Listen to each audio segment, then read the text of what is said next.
কবিতা ক্ষমা, কলমে শ্রদ্ধেয় কবি চন্দন পাল।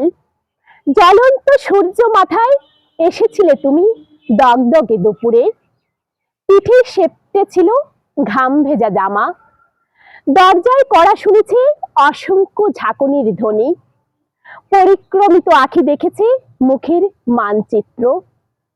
উঠোনের সিঁড়ি গুনেছে তোমার ওঠা নামা, অনির্ণিত পূর্বাভাস ছিটিয়েছে বাতাস।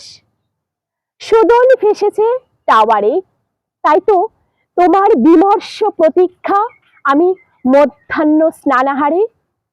ভুল করে ফোন কানে অন্য ঘরে পড়ে, আমি এঁকেছি তোমার উৎকণ্ঠ অপেক্ষা, শুকেছি দরজায় জামার ঘ্রাণ।